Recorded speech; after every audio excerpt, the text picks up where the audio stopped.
Okay, so here we are. We have everything installed. We're logged in. We downloaded exercises. We did everything. So now is our last. Now it's time to really get started. And I'm going to show you just a quick video about how we can connect these things together and how our workflow is going to look like this semester.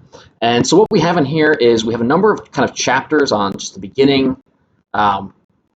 Beginning coding, what you'll find in this drive, and I do have a Google Drive for right now, is there'll be material, there is kind of text, and then there are videos. So the text is, think about the text like it's like a textbook. We have all these Google Slides or Google Docs, and think about that like chapters from a textbook. And then also what I have available for you are videos that explain the chapters. Just like with any kind of when we do videos and text, like the text is going to have more details, the video is going to cover the main points and maybe show some code in action. So through the combination of these two, you have a lot of resources hopefully to kind of help you along in this. And then of course, my goal here is that here's the material for you, and then I am the kind of person to go around and help you understand and to fix problems that you might have, and to we're gonna get stuck. That's cool. That's fine. That's what I'm here for.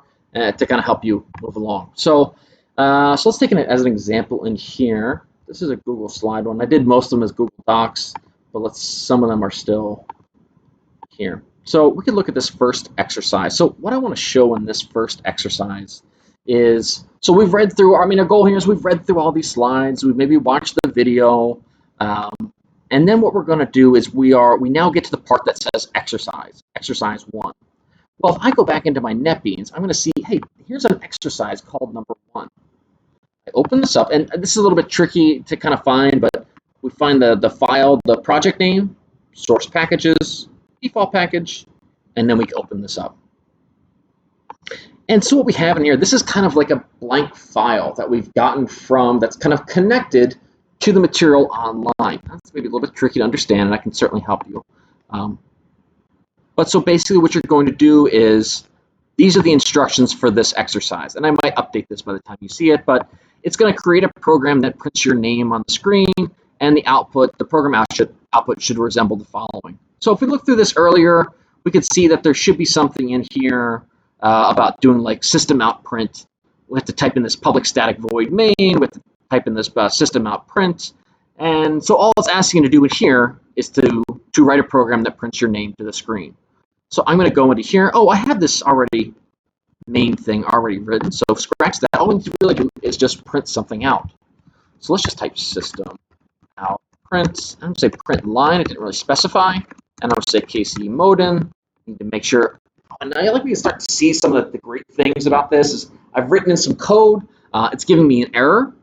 And it's saying, hey, you're missing a semicolon, because our code always needs to have a semicolon at the end. And now we can run it. Main class, yes, that's the one we want to run, our main one here, name. And we run. So slow. I think when I'm trying to do recording and running, sometimes it slows computers down. So hopefully this will be a little bit faster on your computer. But I did want to show this actually running. And so what we get down here, you don't have to worry about all this garbage up here for now. If you get any errors, that might be something to check, and I think it's a good time to check in with me if you get stuck. But it's just going to print my name, Casey Modin here. So if I did something else, I'll be a little more formal, do Mr. Modin. This is faster the second time. Okay, great. So Mr. Modin. Okay. So great. I can see that it works. That's excellent. But that's not the end of the story. What we need to do is we can upload this and check to see if it matches the requirements for the exercise. And that's going to happen over here in these 3 options.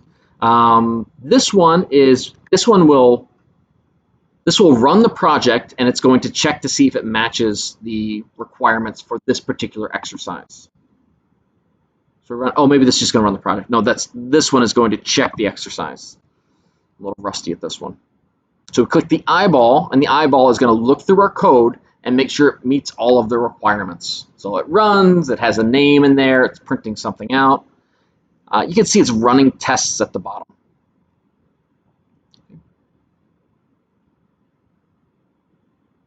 See, again, kind of slow. You can see it's kind of maxing out my memory.